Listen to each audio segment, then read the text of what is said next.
Hi friends, welcome back to our channel. అందరూ ఎలా ఉన్నారు ఫ్రెండ్స్? బాగున్నారండి. అందరికీ good morning and good afternoon అండి. ఇక్కడ వచ్చి అయితే నేను కొంచెం డిఫరెంట్గా స్నాక్స్ అనేది పిల్లల కోసం అయితే ప్రిపేర్ చేస్తున్నాను. అది కూడా బియ్యం పిండితోటి సగ్గు బియ్యంతో అయితే ప్రిపేర్ చేస్తున్నానండి.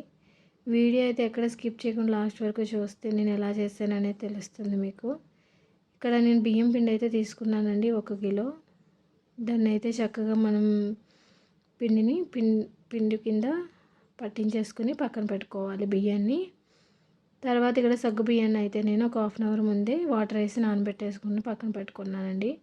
దీంట్లోకి వచ్చి మనం కారం, ఉప్పు, సాల్టు, తర్వాత జీలకర్ర, డైజెషన్ కోసం వాము, ఇవన్నీ తీసుకున్నానండి. దీంట్లోకి నెయ్యి కూడా తీసుకున్నాను. తర్వాత వాటర్ అనేది మనం చల్లగా ఉన్న వాటర్ కాకుండా వేడిగా ఉన్న వాటర్ వేసుకొని మనం పిండిని అయితే కలుపుకోవాలి. ఇక్కడ ముందుగా అయితే మనం బియ్యం పిండిలోను నెయ్యి అయితే వేసుకొని, నెయ్యి ఇష్టం లేని వాళ్ళు అయితే ఆయిల్ కూడా వేసుకోవచ్చండి. నెయ్యి వేసుకొని మొత్తం పిండికి అంతా కూడా చక్కగా మనం వేసిన గీ కలిసేంత వరకు కూడా చేత్తో చక్కగా కలుపుకోవాలండి. ఇక్కడ పిండికి అంతా కూడా నెయ్యి చక్కగా కలవాలి. అప్పుడే మనకి చక్కగా సిప్స్ అనేది చాలా గుల్లగా టేస్టీగా వస్తాయండి. ఇక్కడ నెయ్యి అనేది నేను ఒక 6-7 స్పూన్ల దాకా అయితే వేసాను. పిండి అనేది 1 కిలో తీసుకున్నాను కాబట్టి ఇక్కడ పిండికి అంతా కూడా నెయ్యి బాగా కలిసేంత వరకు కూడా చక్కగా కలుపుకోవాలండి. ఇక్కడ మీకైతే నేను మంచిగా కలిసిందా లేదా అనేది మనం పిండిని అనేది ముద్ద కింద చుట్టుకోవాలి.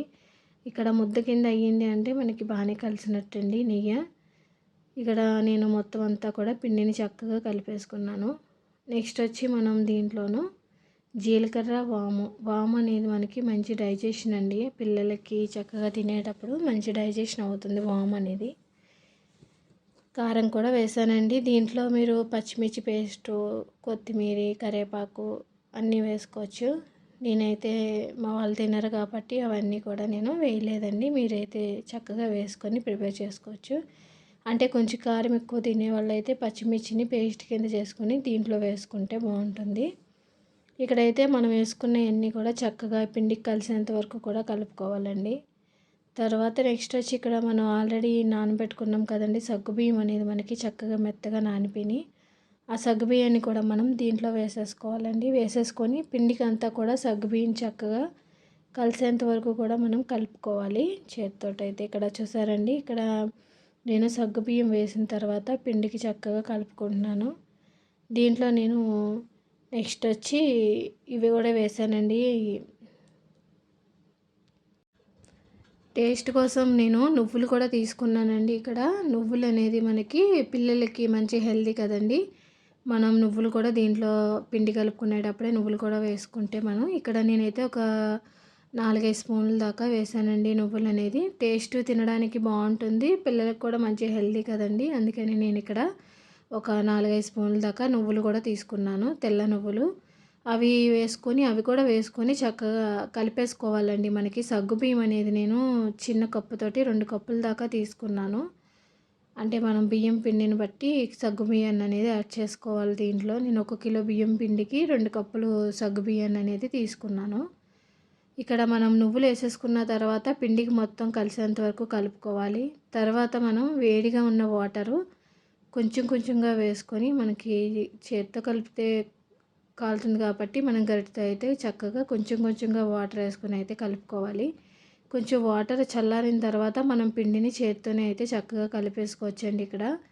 ఇక్కడ నేనైతే వేడిగా ఉన్న వాటర్ అయితే చక్కగా వేసుకొని కొంచెం కొంచెంగా కలుపుకున్నానండి పిండిని. లేదు అంటే మీరు వాటర్ని చక్కగా గ్యాస్ మీద స్టవ్ మీద మరగబెట్టేసుకొని పిండిని, మసాలాలని అన్నిటినీ కూడా దాంట్లోనే వేసేసుకొని మూత పెట్టేసుకున్నా సరే అండి. ఎలా అయినా మనం దీన్ని ప్రిపేర్ చేసుకోవచ్చు. లేదంటే ఇలా వాటర్ వేసుకొని కలుపుకున్నానండి. మనకి సిప్స్ అనేది చాలా బాగా వస్తుంది. చూసారండి, ఇలా చక్కగా మరీ గట్టిగా కాకుండా మరీ మెత్తగా కాకుండా ఇలా లూజ్గా మీడియం సైజులో మనం పిండిని అనేది చాలా సాఫ్ట్గా అయితే కలుపుకోవాలి. ఇక్కడ నేనైతే చక్కగా కలిపేసుకున్నానండి. కలుపుకొని మనం ఒక హాఫ్ అన్ అవర్ పక్కన పెట్టుకుంటే మనకి పిండికి చక్కగా మనం వేసిన మసాలా అంతా కూడా చక్కగా కారం, ఉప్పు అన్నీ చక్కగా కలుస్తాయండి. అందుకని ఒక హాఫ్ అన్ అవర్ మనం పిండిని కలుపుకున్న తర్వాత పక్కన పెట్టేసుకోవాలి. తర్వాత నెక్స్ట్ ప్రాసెస్ వచ్చి మనం ఇక్కడ నేనైతే మళ్ళీ ఇంకొకసారి పిండిని అయితే కలుపుకుంటున్నానండి. ఎందుకంటే కలిపేసిన తర్వాత పక్కన పెట్టేసాం కదా, మళ్ళీ మనం ఇక్కడ ఒత్తుకొని సిప్స్ కింద చేసుకోవటం కోసం మళ్ళీ ఒక్కసారి పిండిని అంతా కూడా చక్కగా కలిపేసుకోవాలండి. మనం ఇక్కడైతే నేను పిండిని అయితే మొత్తంగా కలిపేసుకుంటున్నాను.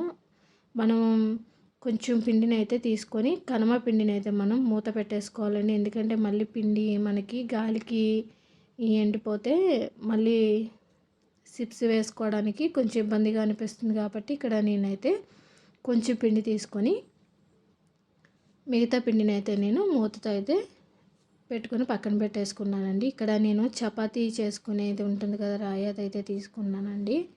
మీరు మామూలుగా కవర్ తీసుకొని దాని మీద చేసుకున్న పర్వాలేదు, లేదంటే ఇలా చపాతీ కర్రతో అయితే మనకి తొందరగా అయిపోతాయండి సిప్స్. చపాతీ కర్రతోటి మనం చక్కగా బియ్యం పిండిని అనేది యాడ్ చేసుకొని చక్కగా ఒత్తుకొని, అంటే మరీ పలచగా అయితే మనకి కాకుండా కొంచెం మందంగా అయితే ఇక్కడ ఒత్తుకోవాలండి. తర్వాత మనం నైఫ్ తోటి మీకు ఏ షేప్ కావాలితే ఆ షేప్లో వీటిని అయితే కట్ చేసుకోవాలి. నేనైతే మామూలుగానే కట్ చేసేసానండి ఇక్కడ సింపుల్గా. చూసారండి, ఇలా మందంగా ఉండాలి చిప్స్ అనేది, మరీ పలచగా అయితే కాకుండా మనకి ఇలా మందంగా చేసుకోవడం వల్ల చిప్స్ అనేది గుల్లగా చాలా టేస్టీగా వస్తాయండి. ఇక్కడైతే నేను మొత్తం చూసారండి నైఫ్తో అయితే కట్ చేసుకొని చిప్స్ అనేది చక్కగా ప్రిపేర్ చేసేసుకున్నాను. మొత్తం అన్నీ కూడా నేను ఇలాగే ఒకేసారి అయితే ప్రిపేర్ చేసేసుకొని మామూలుగా ఇలా కట్ చేసేసుకున్నానండి నైఫ్ తోటి. తర్వాత ఇక్కడ నెక్స్ట్ వచ్చి నేను మళ్ళీ కారమును కొంచెం ఉప్పు అయితే వేరే చిన్న గిన్నెలో అయితే కలుపుకున్నానండి. ఎందుకంటే మనం చిప్స్ వేసిన తర్వాత దానిపైన ఇలా జిమ్ముకొని తింటే చాలా బాగుంటుందండి. పిల్లలకు కూడా బాగా నచ్చుతుంది ఫ్రెండ్స్, అందుకని నేనైతే ఇలా చేశాను. తర్వాత మనం గ్యాస్ మీద బాండి పెట్టి డీప్ ఫ్రైకి సరిపడా ఆయిల్ అయితే వేసుకున్నాను. ఇక్కడ ఆయిల్ వేసుకున్న తర్వాత మనం ఒక్కొక్కటిగా వేసుకున్నా సరే, లేదా మామూలుగా గరిటతోటి కొంచెం ఎక్కువగా వేసుకున్నా కూడా మనకి ఇక్కడ అయితే విడిపోవండి చక్కగా. మనం ఇందులో నెయ్యి అన్నీ వేసాం కాబట్టి చక్కగా ఇక్కడ విడిపోకుండా మనకి ఆయిల్లో వేయగానే ఇలా ఫ్రై అవుతాయి. చూసారండి చక్కగా ఇవి మంచి గోల్డ్ కలర్లో వచ్చేదాకా ఫ్రై చేయాలి. మరీ ఎక్కువగా కూడా ఫ్రై చేయకుండా కొంచెం గోల్డ్ కలర్లో రాగానే మనం చిప్స్ని అనేది తీసేసుకోవాలండి. ఇక్కడ నేను వేసినప్పుడు హై ఫ్లేమ్లో పెట్టి తర్వాత మీడియం ఫ్లేమ్లో పెట్టి అయితే ఇక్కడ చిప్స్ని అనేది ప్రిపేర్ చేసుకున్నాను. చిప్స్ అన్నీ వేసేసుకున్న తర్వాత ఇక్కడైతే నేను చూసారండి కొంచెం కారమును ఉప్పును అనేది దీనిపైన అయితే జిమ్ముకొని మనం మొత్తం చిప్స్కి అంతా కూడా ఈ ఉప్పు కారం కలిసేలాగా మనం దీన్ని అయితే కలుపుకోవాలండి. తర్వాత నెక్స్ట్ వచ్చి నేను చిప్స్ అన్నీ కూడా మొత్తం పిండిని ఇలాగే వేసేసుకున్నాను. వేసుకున్న తర్వాత కారం ఉప్పు అయితే కలిపేసానండి. చాలా టేస్టీగా, అంటే తిన్నప్పుడు మనకి పిల్లలకైనా మనకైనా కూడా కొంచెం కారం కారంగా ఉప్పుగా బాగుంటాయి కదండి. మనం ముందన్నీ వేసేసుకున్నా కానీ మళ్ళీ లాస్ట్లో ఇలా పైన కూడా జిమ్ముకుంటే మనకి చిప్స్ అనేది చాలా టేస్టీగా వస్తాయి. ఫైనలీ ఇక్కడ ఇవైతే ప్రిపేర్ అయిపోయినాయి. చూసారండి, పిల్లలకి మనకి స్నాక్స్ కింద ఈవినింగ్ 4కి తినడానికి చాలా బాగుంటాయండి. మంచి క్రిస్పీగా టేస్టీగా మంచి హెల్దీ కూడా కదండి, బియ్యం పిండిని సగ్గుబియ్యం. ఓకే ఫ్రెండ్స్, ఇలా ఎంతమంది అయితే ట్రై చేశారో ఖచ్చితంగా అయితే కామెంట్ చేయండి. నేను చేసిన చిప్స్ అయితే ఎలా ఉన్నాయో లైక్ చేయండి, షేర్ చేయండి, సపోర్ట్ చేయండి. Thanks for watching.